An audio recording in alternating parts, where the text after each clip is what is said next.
बाबा, क्या काला इल्म, टूना टोटका या किसी के मन की बात को जान लेना या मन की बात को जानकर लिख देना, ऐसा हो सकता है? प्रश्न पूछा सुनील सैनी ने उदयपुर से।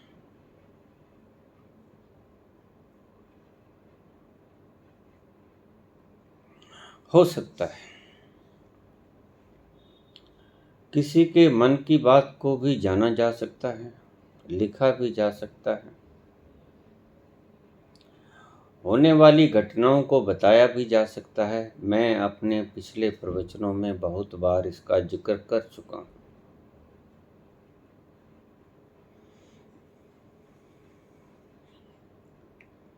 दो तरीकों से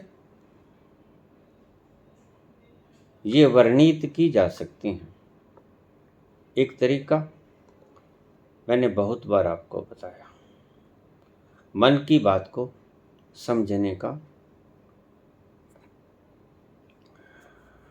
कॉस्मिक अनकॉन्शियस और कॉस्मिक सुपर कॉन्शियस की जो बाउंड्री लाइन के ऊपर जो आदमी खड़ा हो जाता है, वो दोनों तरफ देख सकता है। आने वाली घटनाओं को सहज ही वो जान लेता है कि क्या होने वाला है। तो पहला रास्ता है। एक दूसरा रास्ता भी है।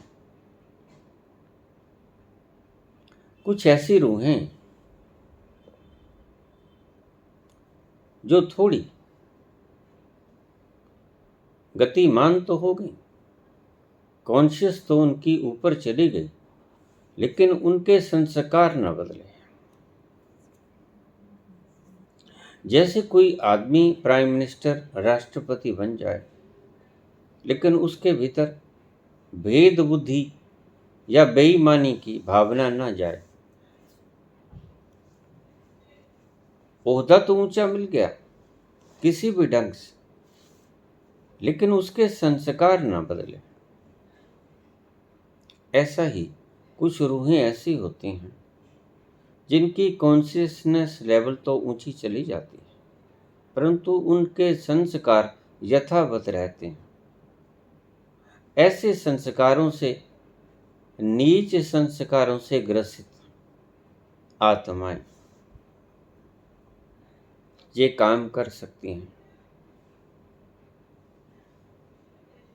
और उनको ये काम बड़े अनोखे ढंग से करना पड़ता है, करवाना पड़ता है। ये काम कुछ बलि वगैरह देकर। बलि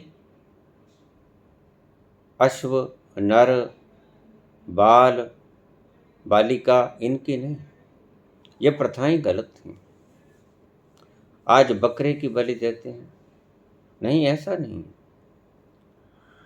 मैं इस तरह की आत्माओं की जिक्र नहीं कर रहा हूं। कुछ विशेष तरह के उनके चाव होते हैं, ना तो वो खा सकते हैं, ना वो कोई शोक फरमा सकते हैं। वो सिर्फ चाव ले सकते हैं, चाव जिसे कहते हो। आपकी शरीर के साथ संबंध जोड़ लेंगे, आप कोई चीज़ खाओगे और वो चिपट जाएंगे। उन्हें लगेगा जैसी ये टेस्ट मुझे ही आ रहा है। इस तरह की कुछ आत्माएं हैं जिनके बारे में पूर्ण शब्दावली मेरे पास नहीं।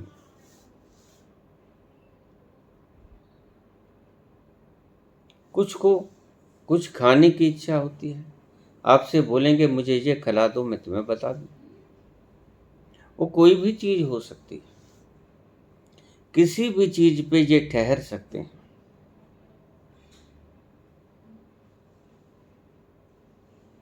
ऐसी आत्माओं की जिनकी संस्कार वृत्ति अभी मिटी नहीं, नीचता की वृत्ति अभी मिटी नहीं, वह तुम्हें आगाह कर सकती हैं। जैसे करण पिशाचिनी, दक्षिणी, यक्षिणी ऊंची रूहें हैं दक्षिणी यक्षिणी ऊंची रूही, गंधर्व यक्ष ऊंची रूही हैं। भूत प्रेत से ऊंची योनियां हैं, लेकिन उनके संस्कार अभी विकृत ही रहे। तो ये भी तुम्हें बतला सकते हैं, अगर कोई व्यक्ति इनको सिद्ध कर ले, कर्ण पिशाचिनी वगैरह बड़े आराम से सिद्ध हो जाती हैं।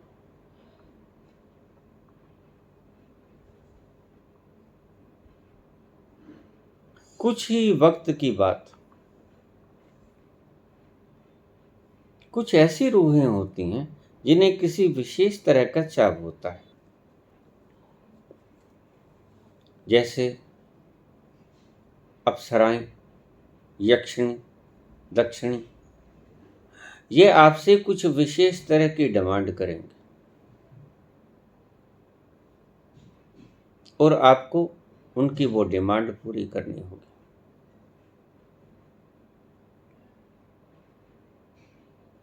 अगर आप अपने वायदे से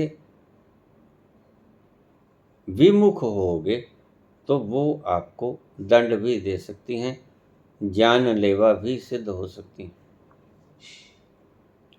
तो ये भी बता सकती हैं कर्ण पिशाचिनी, जैसे कान में आवाज दे देंगी कि यह व्यक्ति इस काम के लिए आया है, इस व्यक्ति का मंतव्य ये है,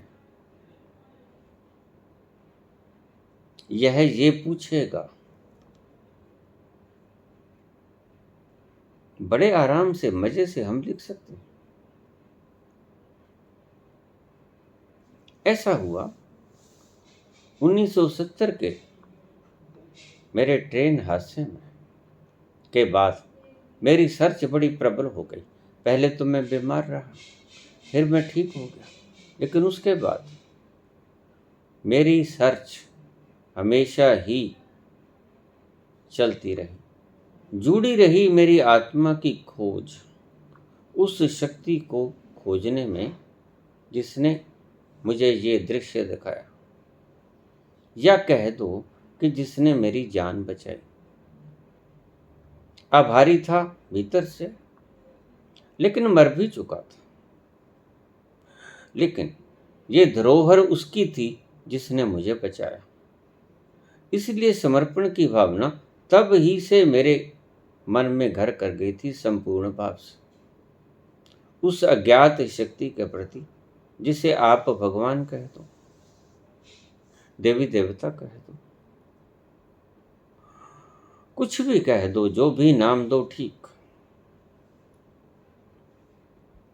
तो मैं उसकी खोज में निकलता निकलता एक दिन हमारे शहर की मुख्य धर्मशाला, मंडी वाली धर्मशाला में एक ज्योतिषी आए। उस ज्योतिषी के साथ पूरे का पूरा झुंड था, 20-25 व्यक्तियों का। वह आपसे पूछते कुछ नहीं था, वह आपसे कहते कि आप किसी कागज में अपना प्रश्न लिख लो।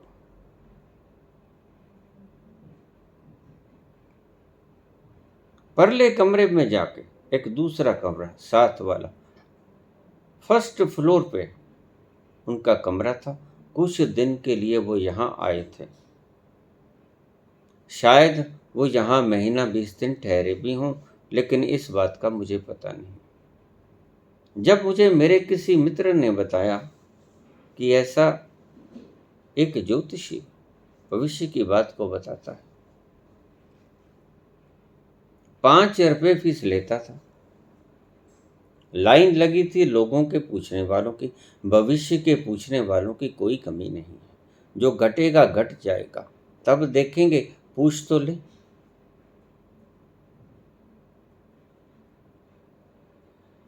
मेरे जीवन का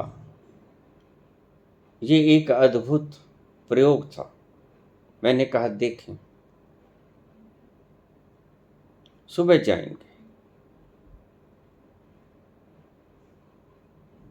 उनके बारे में बताया जाता, उनके ही जो भक्त उनके साथ आए थे, बाहर बैठे रहते, सब इकट्ठे हुए। वैज्ञानिक बुद्धि अभी भी मेरे साथ थी। तो वह जो व्यक्ति आता पूछने के लिए, बड़े लंबी लाइन लगी हुई थी, तो हमें बाहर चारपाइयों पर उन लोगों के पास बैठना पड़ा।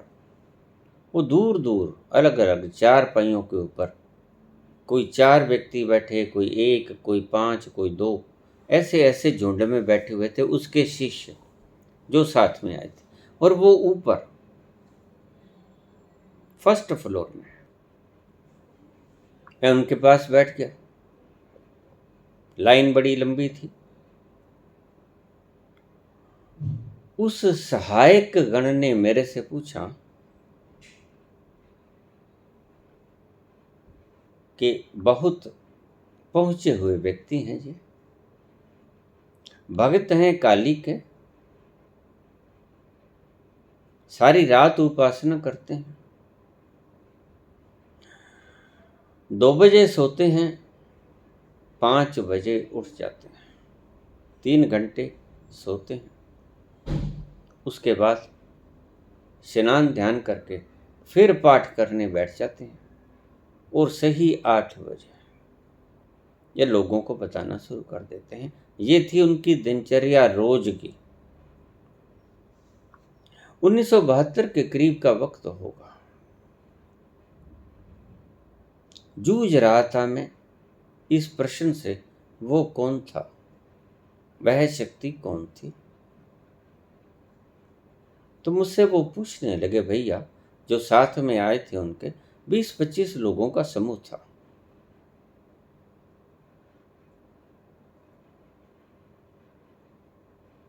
कहाँ से आए?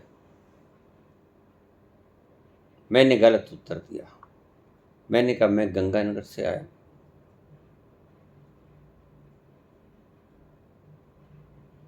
कहते ठीक है। काम धंधा करते हो?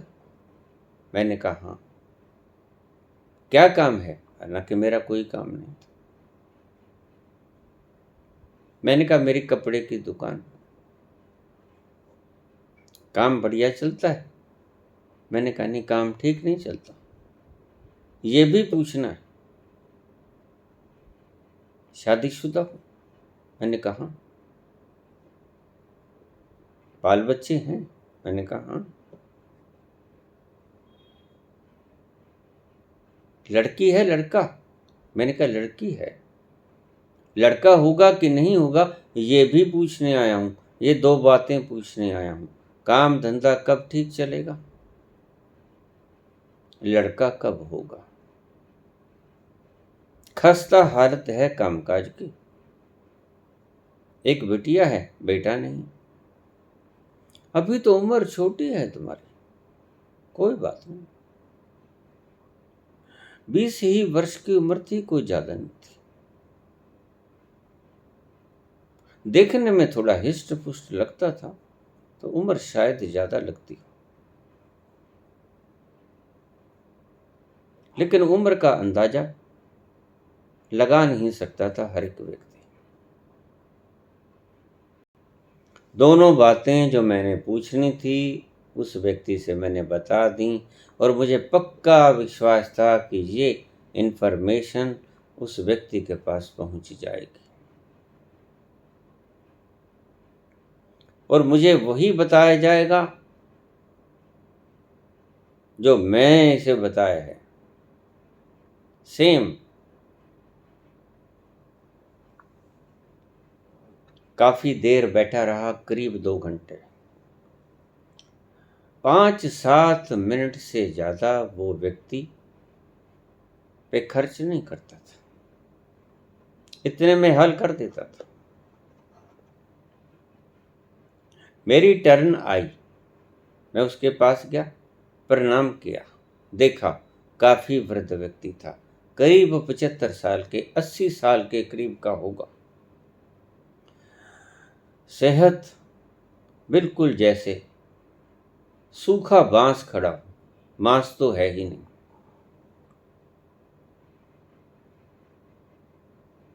मुंह पिचका हुआ, बहुत कमजोर, बामुश्किल मेरी दृष्टि में 30-35 किलो वजन होगा।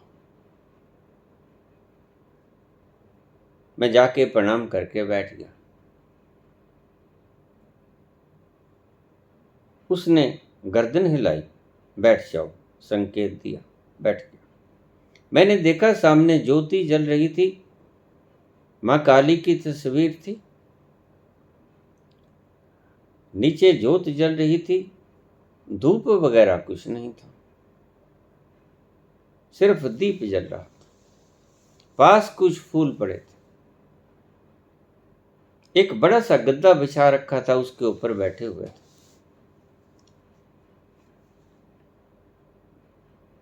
उनके पास एक स्लेट थी, जो बच्चों के पास स्लेट होती है बचपन में। उस स्लेट के ऊपर उन्होंने एक, जैसे जन्म कुंडली होती है, ऐसे खाने बना लिए। 12 ही खाने होते हैं जन्म पत्री में। 1 2 3 4 5 6 ऐसे लिख दिया उन्होंने। 12 तक की संख्या उन्होंने लिख दी। बीच में कुछ नहीं लिखा उन्होंने, सिर्फ संख्या लिख दी। मुझे कहने लगे, अपना जो प्रश्न है, साथ वाले कमरे में जाओ और वहां जाकर लिख दो एक कागज पर। कागज है तुम्हारे पास? मैंने कहा हाँ है, मैं लेके आया हूं। मुझे पता था कि आप कागज पर लिखने के लिए कहोगे। पेंसिल है मेरे पास, पेन है, जाओ लिखो। मैं बराबर के कमरे से एक कमरा और आगे चला गया। ऊपर का फ्लोर खाली था। वहां जाकर आराम से इधर उधर देखा, अंदर से चिटकनी लगा ली। वही वैज्ञानिक बुद्धि, शक। मैंने अपना प्रश्न लिख दिया, पर्ची बंद कर ली। कोई देखने वाला नहीं था। अब अगर कोई बताएगा, वह दूरदर्शी ही होगा, अन्यथा कोई नहीं बता पाएगा। जेब के अंदर डालकर, वो भी भीतर की जेब में, जो बगल में लगी होती है, वहां पर रख ली।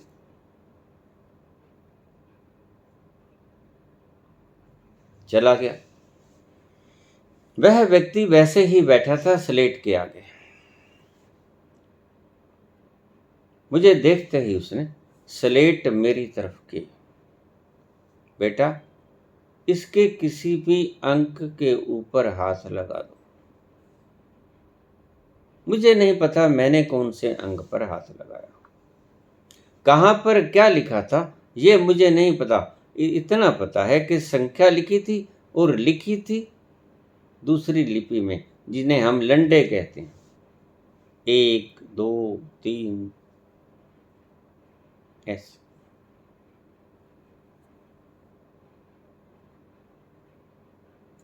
मुझे नहीं पता मैंने कहाँ उंगली रख दी, इससे मुझे कोई मतलब भी नहीं था। मैंने तो प्रश्न पूछना था। बोलने लगे। कुछ मैं बोलने लगा, उससे पहले उन्होंने मुझे इशारा किया, मौन, चुप हो जाओ, खल मत डालो, मुझे बोलने। उसने मुझे कुछ पूछा नहीं, उसे मुझे कुछ बोलने नहीं दिया। 80 वर्ष का वृद्ध व्यक्ति, बिल्कुल कमजोर, जैसे अब गिरेगा तब गिरेगा, चौकड़ी मार के बैठा है। मुझे कहने लगा,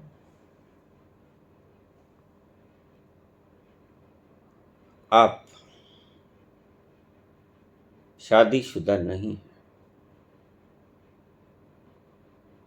ना आपकी कोई औलाद है, ना आप शादीशुदा हैं। औलाद भी नहीं होगी जब शादीशुदा ही नहीं होंगे। लेकिन उसने 2 बातें मुझे कही, शादीशुदा नहीं हो, कोई बच्चा नहीं है।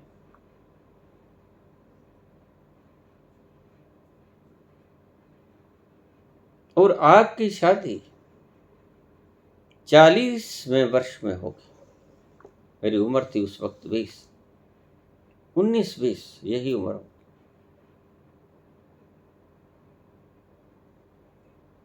40 वर्ष की उम्र में आपकी शादी होगी।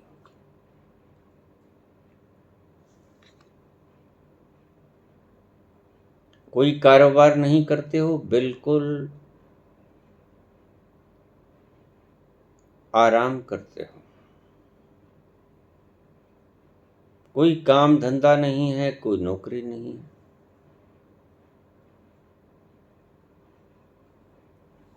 मैंने कहा जी ठीक है। नहीं नहीं बोलो मत, अब आपका प्रश्न बता रहा हूं।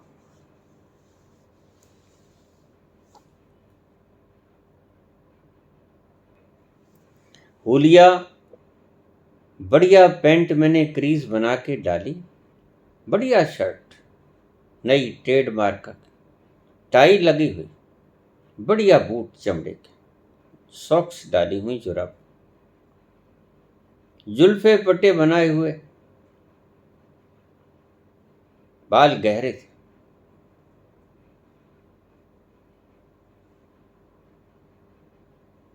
लेकिन इतनी पर्सनैलिटी के बावजूद टाई लगाई हुई, बाल तो मेरा बहुत वर्षों तक एक भी सफेद नहीं हुआ था। 40 की उम्र तक भी मैं कहा करता था कि मेरा एक बाल सफेद ढूंढ दो, सिर में या दाढ़ी में, 1000 रुपये ले लो। नहीं था, एक सफेद बाल नहीं था।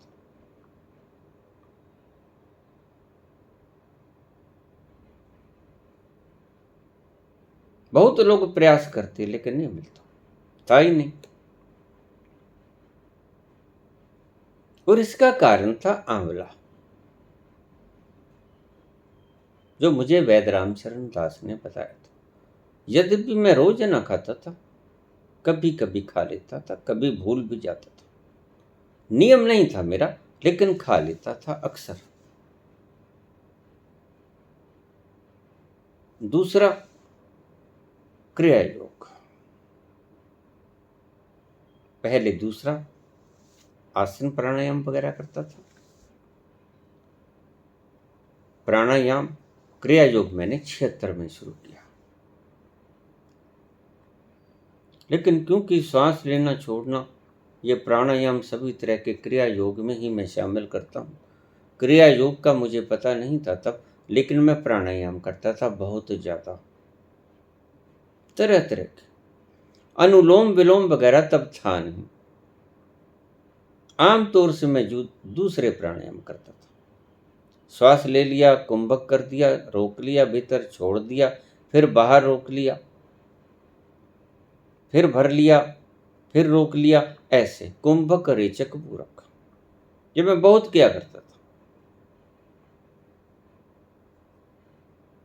इसके लिए मेरे चेहरे की गरिमा और मेरे बालों का काला होना यह मौजूद रहा।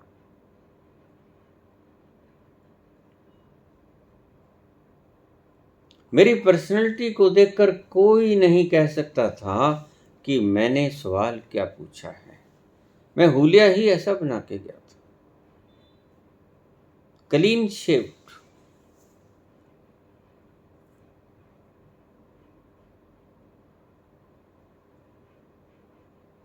मुझे कहने लगा, आपने प्रश्न पूछा है कि इस जिंदगी में मुझे परमात्मा के दर्शन प्राप्ति हो जाएगी, नहीं हो जाएगी। अब बोलिए, आपका प्रश्न यही है या कुछ और? बिल्कुल मैंने यही लिखा था, मुझे इस जीवन में परमात्मा की प्राप्ति दर्शन हो जाएंगे, नहीं हो जाएंगे। यही शब्द जो मैं लिखे हूबहू उसने बोल दिए। झटका खाया मैंने भीतर से, ये और अजूबा आ गया।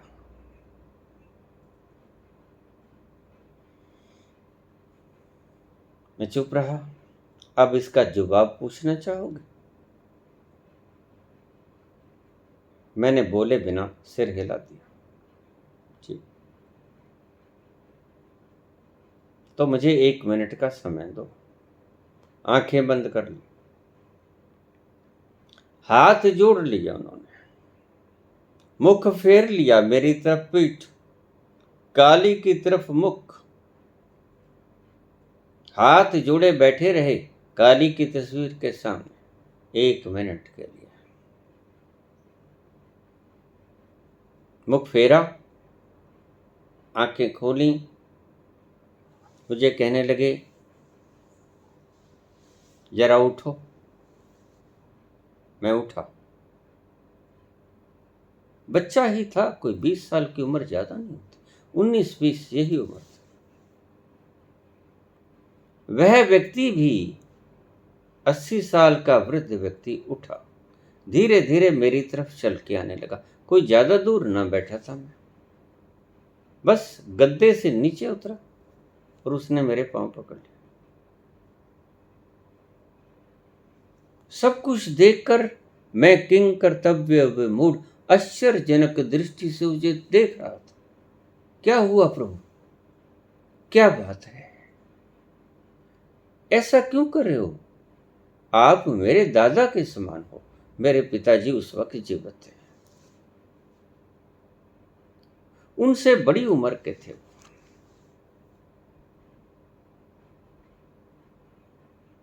मेरे पिताजी का स्वर्गवास इस घटना के 15 वर्ष बाद हुआ, 78 साल की उम्र में।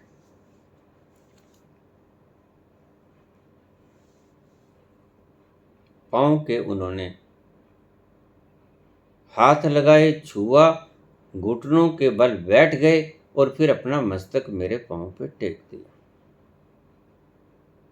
जब उठे तो साफ पता चल रहा था कि भीतर से रो रहे हैं, आंखों में अश्क थे। बड़ा हैरान हुआ, ये दृश्य मैंने कभी देखा नहीं था। मुझे कहने लगे मैं धन्यभागी हूं, होने वाले प्रबुद्ध पुरुष के मैंने दर्शन कर लिए।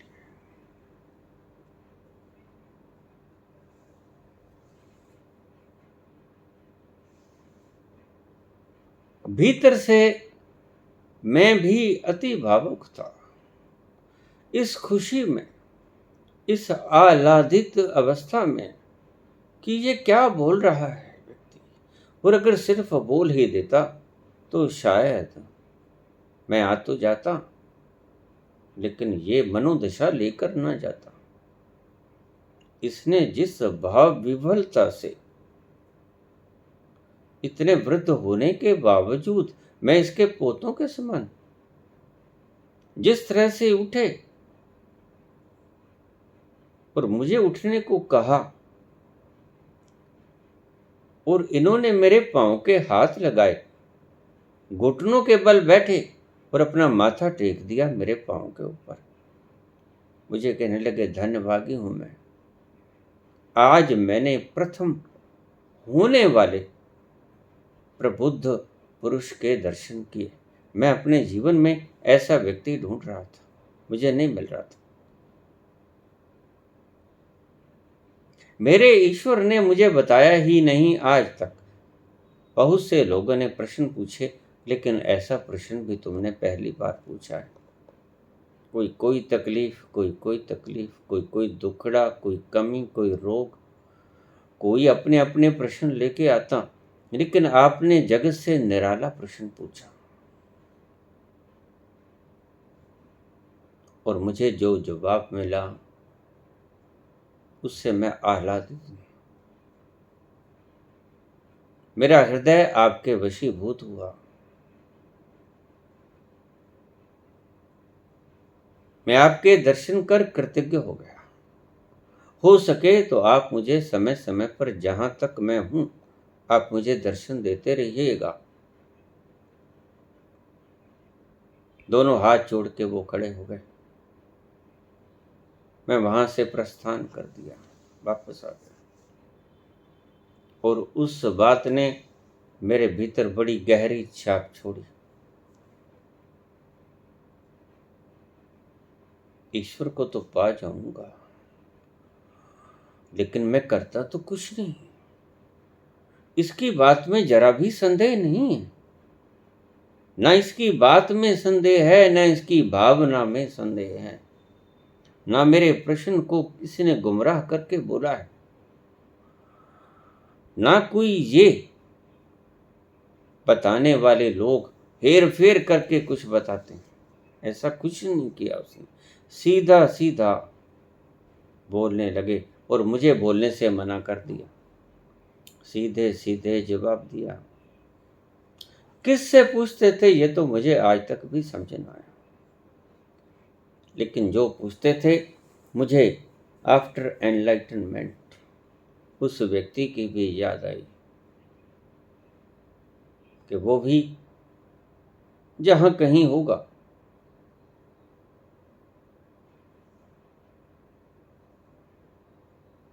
अवश्य ही देखता होगा कि मेरा कहा सत्य हो गया।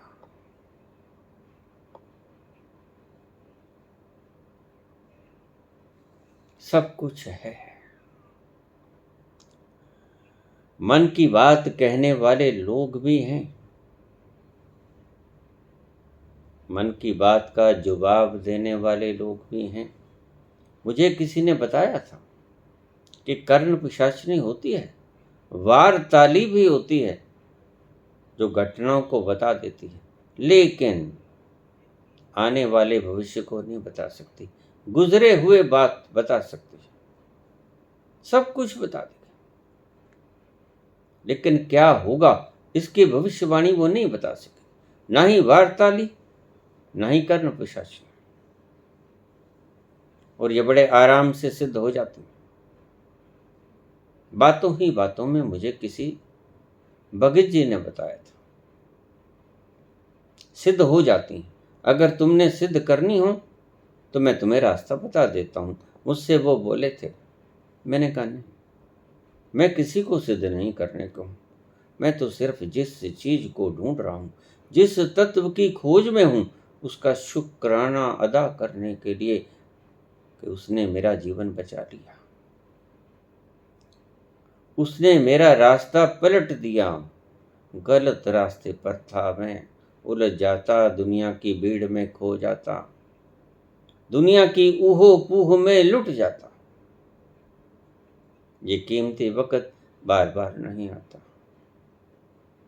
ये कीमती वक्त हर रोज नहीं आता, हर जीवन में ऐसा संयोग नहीं बढ़ता जैसा शानदार संयोग मेरे इस जीवन में बढ़ा।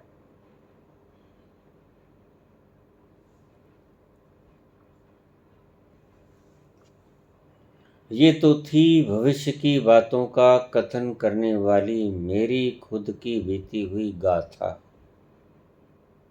बड़े वैज्ञानिक ढंग से मैंने उस व्यक्ति की परीक्षा ली और इतना खरा उतरा वो व्यक्ति कि मेरे मन में एक गहरी छाप आज भी उस व्यक्ति के प्रति है। यद्यपि मुझे मालूम कि उसको गए बहुत वर्ष बीत गए होंगे, क्योंकि आज अगर वो होता तो मेरी दृष्टि से 130 वर्ष से भी ऊपर का होता, क्योंकि उन बातों को 50 वर्ष हो गए।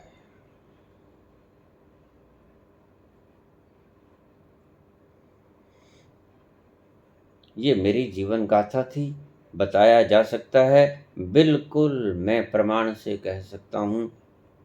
मैं कहता आंखन देखी, किसी की सुनी सुनाई बात मैंने आपको नहीं बताई है। धन्यवाद। दूसरे प्रश्न का जवाब मैं अगली वीडियो में दूंगा।